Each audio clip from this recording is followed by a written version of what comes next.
The gifts of sensitivity, generosity, and a maternal heart is what allows you to pour that love out so ably again.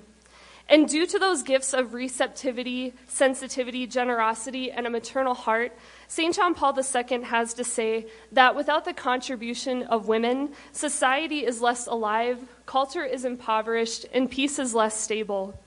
Woman has a genius all her own, which is vitally essential to both society and the church. This is a high compliment from a remarkable man. But although we are created to harness these gifts, we have to know a truth, that the ultimate cultivation of these gifts as women is best understood in our relationship with Christ.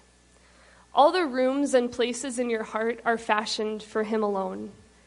Even your woundedness and your brokenness, the places that you would not want anyone to see, especially there, Jesus desires to meet you.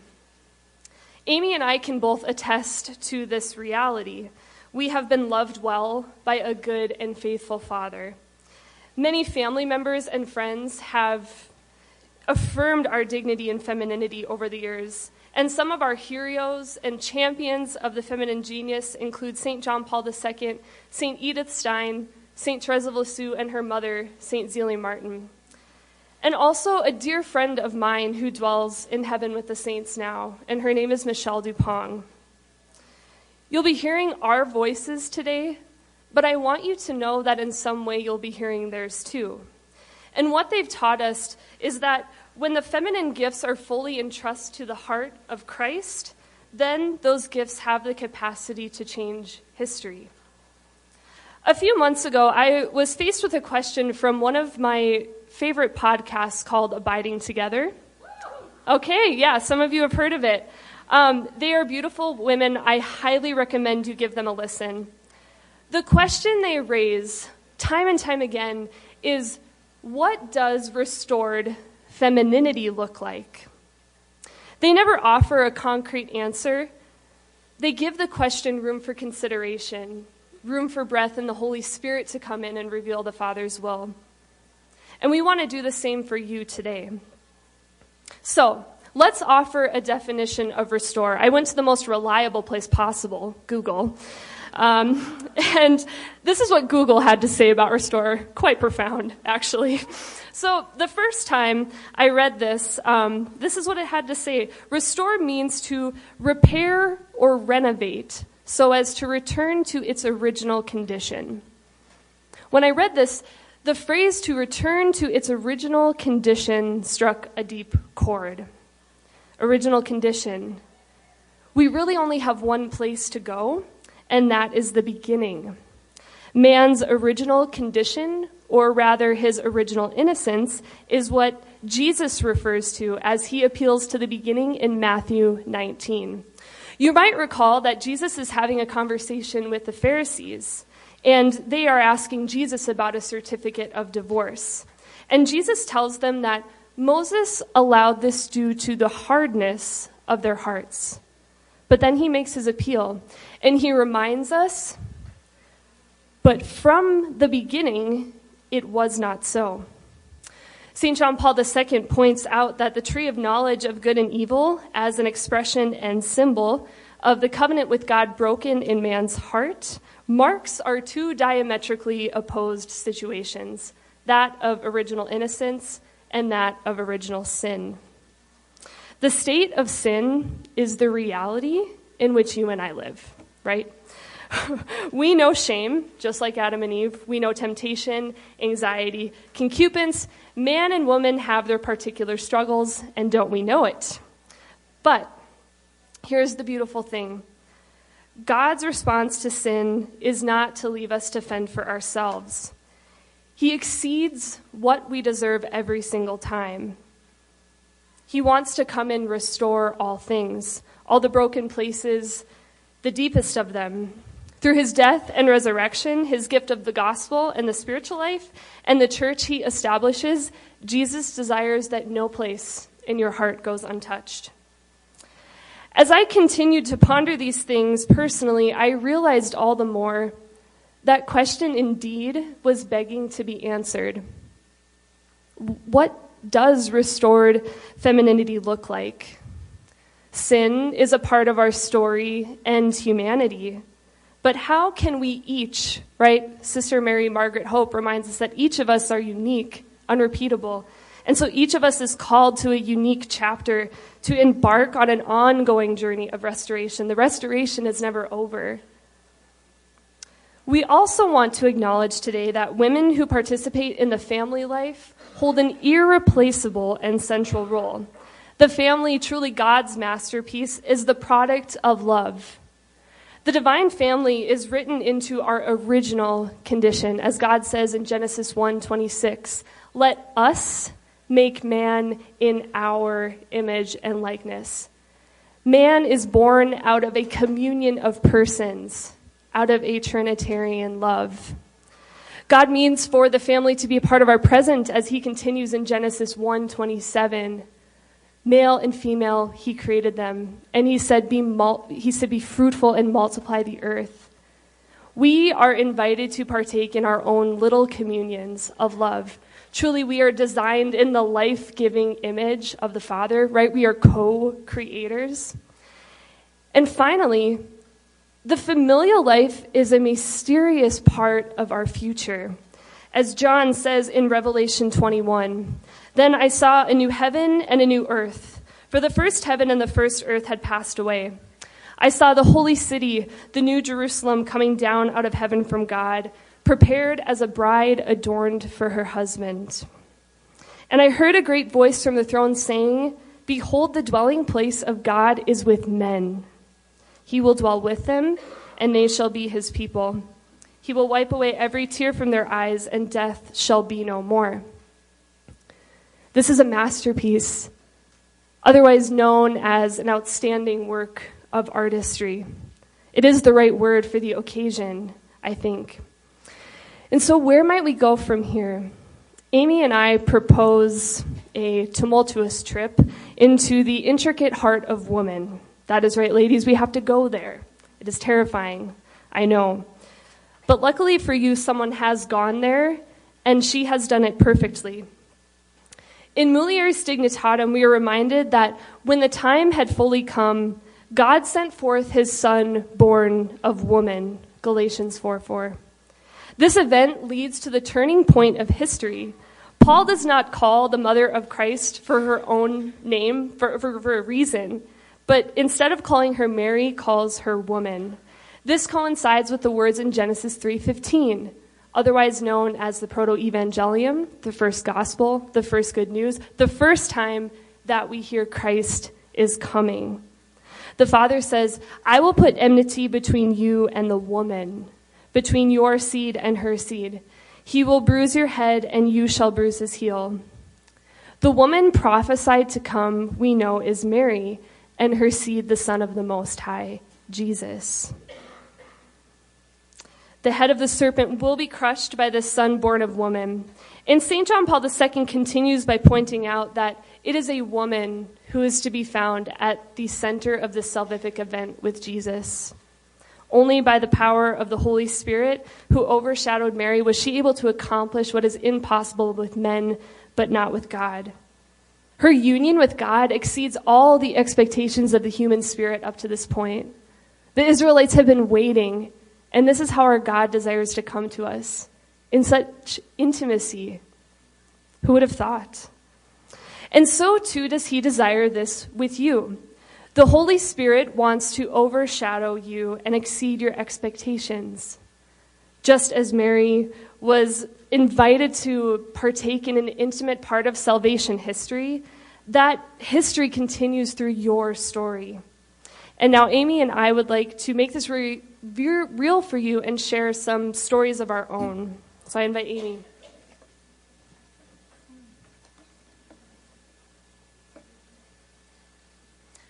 As we walked together so far during this lunch hour, we've created a foundation of who we are as women. Caitlyn has defined the terms coined by our brother in Christ, St. John Paul II, as the feminine genius.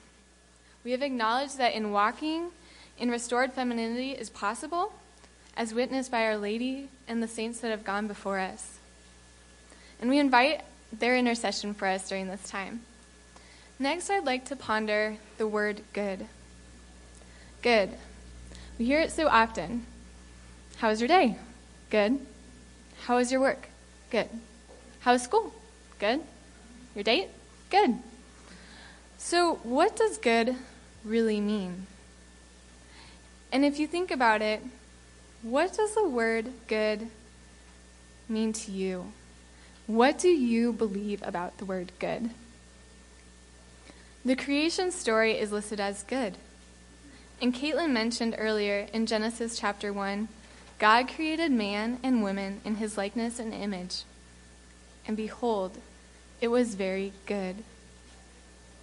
If you look up the word good, it's listed as to be desired or approved of, having the qualities required for a particular role, that which is morally right, a benefit or advantage to someone or something. And this makes sense to us.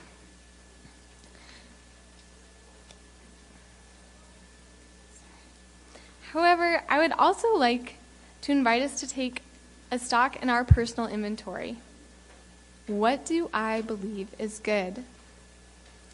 When I relate the meaning of good, do I believe that the creator of good, God, do I believe that he is good? Do I believe that he is merciful?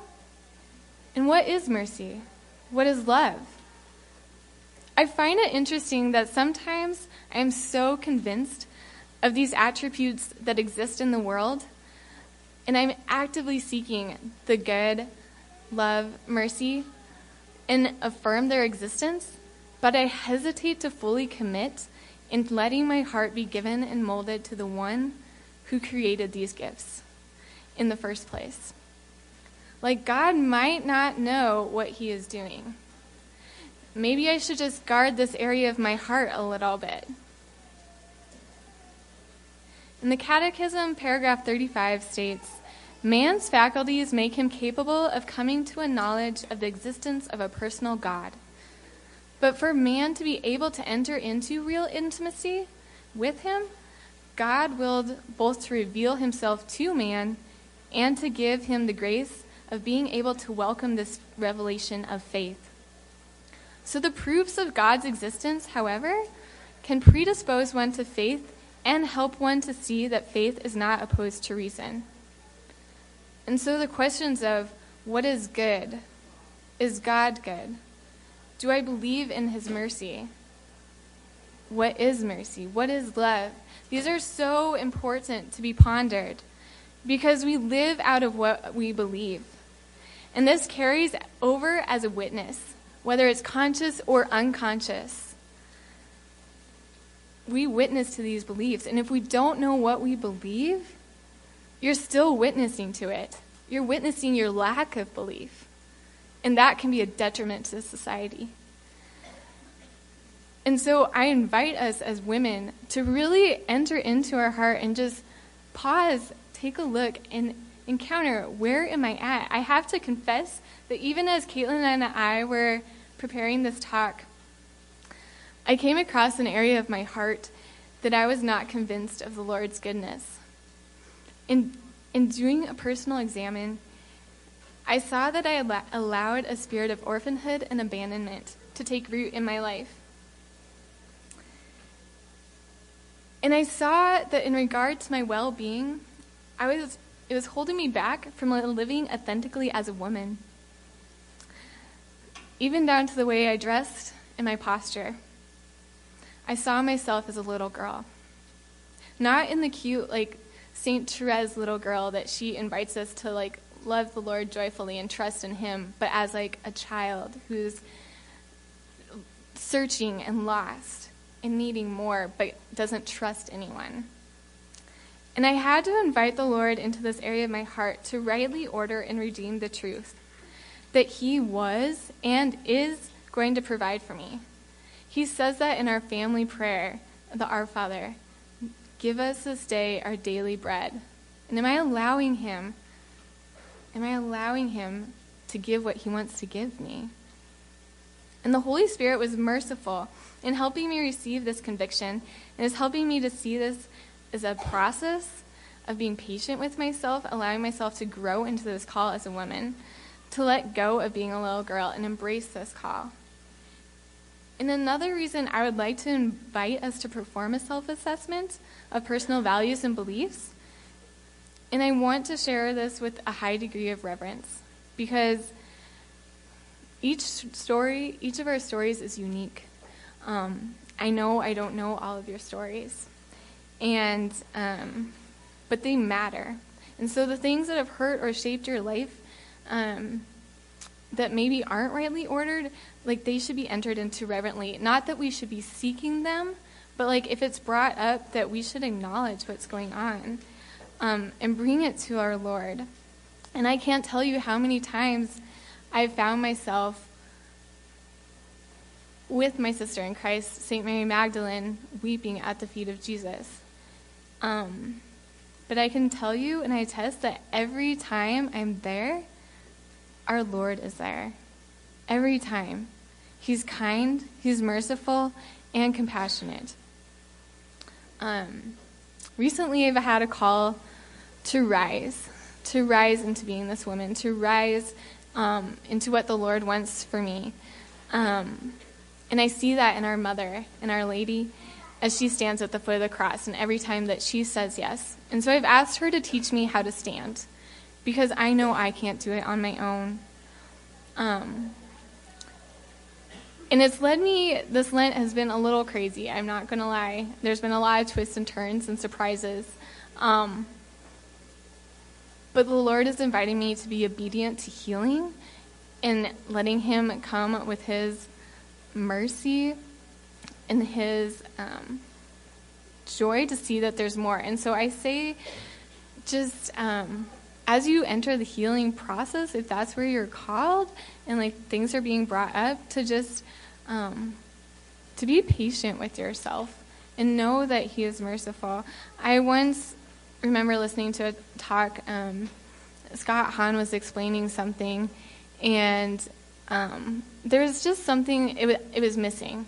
And I was just like, gosh, like, okay, but what if I know in my mind that I'm created in the image and likeness of God, and like, that's good, but what if I don't believe it in my heart? Like, what if I've been so hurt that I don't believe that, and I'm still holding out on God?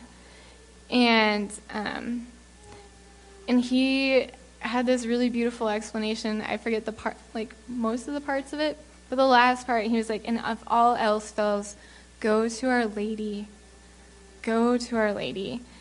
and ask her to intercede for you. And so I can't tell you, like, the Lord has been working miracles in my family this Lent, in inviting her intercession for my family to be restored, to allow myself to be restored, and letting myself be restored, and seeking like professional help and healing is opening up doors for my family to be healed. And so that allows me to receive this call of living life as a woman, and it's impacting my family. Like, the centrality of the role as women that we were talking about, like, is impacting that. And I see that on a daily basis, and that's so important. And I speak of the Lord's goodness because we can't forget that. And it's so easy when we're bombarded with the things that are like suffering and evil, or injustice. I get really fired up about an injustice. And so, but when I come back and the Lord reminds me of who I am, where I'm called to be, and I live from this place of goodness, knowing that he wants more, then he can work through me and like his glory shines. And that's where we're called to be. I'd like to also share, in 2016, I was in Mexico, and it was Good Friday. It was also the feast day that year of the Annunciation. And so it was just kind of mind-boggling, because here's like Our Lady's first yes to the Holy Spirit, but then also her yes to standing at the foot of the cross, like on the same day. And I just really had a desire to go see Our Lady of Guadalupe. So I invite you to just gaze upon her as I share this with you, because she had this special gift that she wanted to share with me. And I know it was a prayer that she wanted me to believe, but she wants it for everyone. I'm not sure if you've heard of a colloquy, but essentially it's a form of prayer. Our Lady, you begin asking her intercession, and she takes you to her son Jesus. And her son Jesus takes us to God the Father. And amidst all of this, the Holy Spirit is present and just interceding for everything that's on her heart. And so you'll see that kind of mirrored in what she spoke to my heart. And honestly, she's been inviting me to believe, because it's a beautiful, beautiful prayer and call. So I just invite you, either close your eyes or look at Our Lady and receive what she has to say. And in the place of my name, I invite you to put your name. So she says, Amy, you are a gift. Let yourself be given. Live your vocation with joy. You don't have to wait for your vocation to start. Start loving with great joy now. Trust. Bring your fears, your struggles, your insecurities to me. Let me unravel their untruth and distraction for you. Come to me. Let me love and nurture you, my daughter. Let me teach you to know and receive love with confidence and great joy, so that you may beam as a beacon of light and love to my people. Keep me at the center. Keep me at your center. Point to me. Be with me always. Even as you go out, invite me. Let me be with you. I came that you might have life and have it to the full. Let me love you. What are you afraid of? Remember, I am the Creator. I am the Creator of all. I created love. I will not disappoint you. I love you very much. You are beautiful and precious in my eyes. Receive. Receive, dear child. I have so much I want for you. Open your heart. Let me heal you. Invite me to touch your heart, to heal life's hurts with my grace. There is nothing I cannot do or would not do. You are my child, and I love you.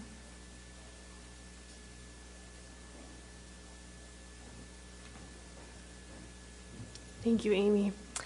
So, as we continue just really pondering the Lord's restoring power and the ramifications of what happens when we entrust ourselves entirely to Him, I would like to share with you my own story of restoration.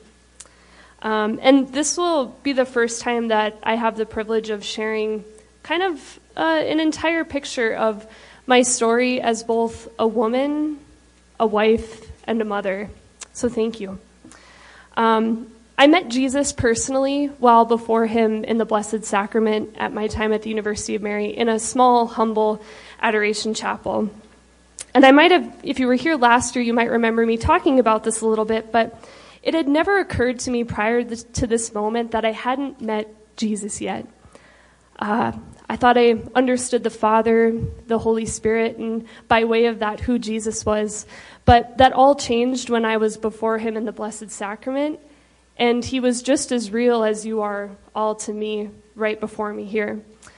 And that moment changed everything. My life was never the same after that, and I wanted to live my life only for Him. My prayer life expanded, and I experienced a happy and joyful period of consolation. Maybe some of you can relate to that as you've also started just budding relationships with Jesus. But despite this new love, you probably also know that the time for testing always comes. And we don't always know what the testing is going to look like.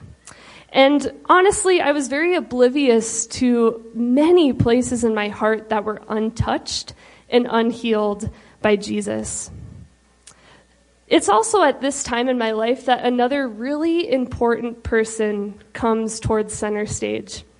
And his name is Chris Van Horssen. He's now my husband. Chris was in pursuit of my heart for a very long time. I was on the list for a summer semester in Rome, and once Chris found out that I was on the list, he also got on the list. Technically, he signed up so late that he was on the waiting list, but a spot miraculously opened up, and he ended up coming on the same journey to Rome. It's funny, did I know what I do now? Chris, he hates running. He hates long-distance running with a passion. He even gets sports-induced asthma sometimes. I was training for cross-country, collegiate cross-country, mind you. And I kept up my training while I was in Rome. And Chris ended coming on almost every single run with me while we were there. I think he honestly only missed one run. I went on one run by myself while I was there. One of the final nights while we were in Rome, me and 4 of our good friends took a final trip to St. Peter's just to take it in at night. It's a beautiful place, and he goes away with one of his good friends, and he's on a set of cobblestones, and I'm on another set a little ways off with 2 of my really good girlfriends. And Chris is telling our good friend, Caitlyn, she's not just the girl I'm pursuing right now. She's the girl I'm going to marry. Kid you not, guys, at this same instance, I'm over on the other set of cobblestones. And my friends are asking, so Caitlyn, you and Chris, you've been hanging out a lot. You think you'll ever start a relationship? My answer, oh no, absolutely not. No, there's too much flannel, Cabela's, rugged Montana man, too much for this girl to handle. A good lesson, I think we've already talked about it a little today. Never, ever use definitives. God will laugh. I heard that story for the first time at my wedding.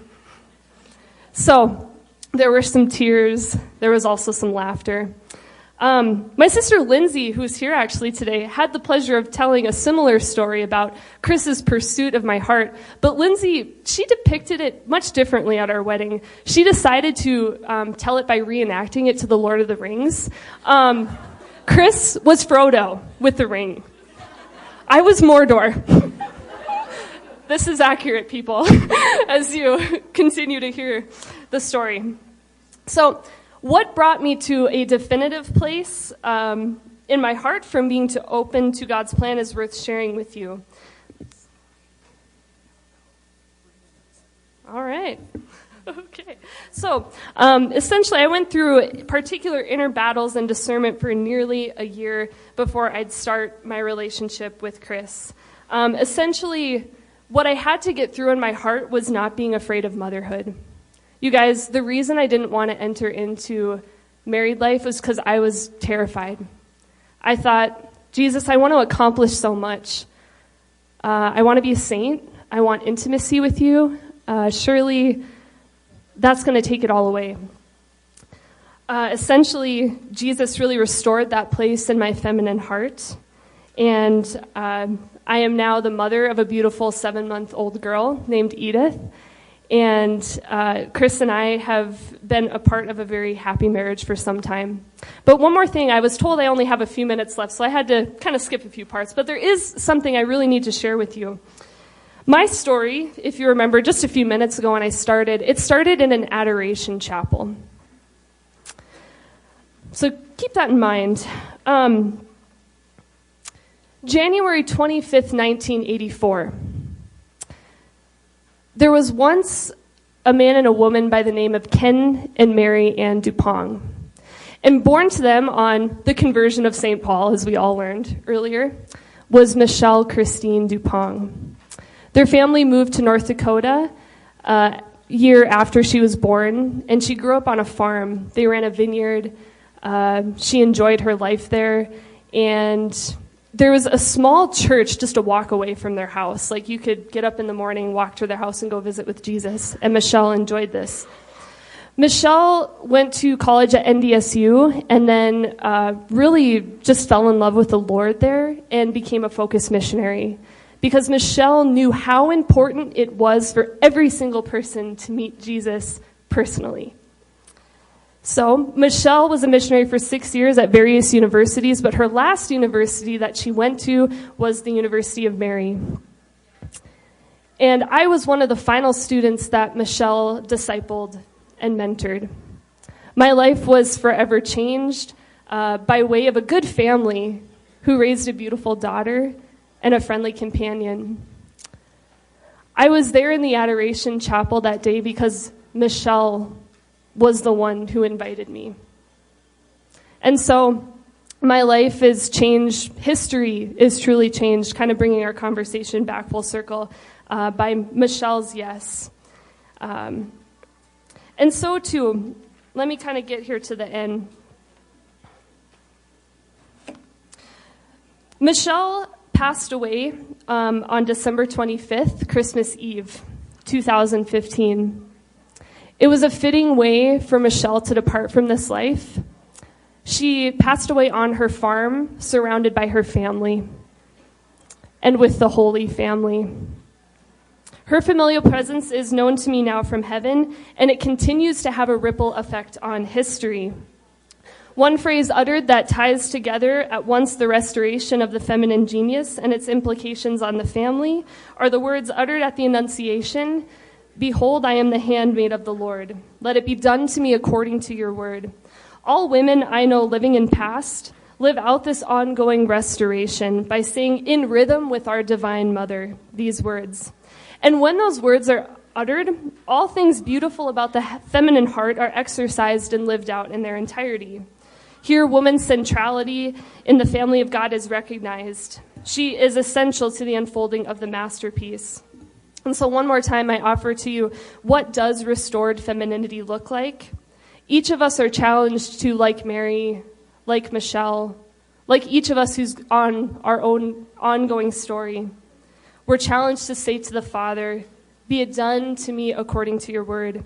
And from there, like Mary, we can also be free to repeat then. And only then, when we are awakened in that place, can we be free to repeat that my soul magnifies the Lord. My spirit rejoices in God, my Savior. And that's where I'll leave it since we are out of time. A couple things here before we turn this over.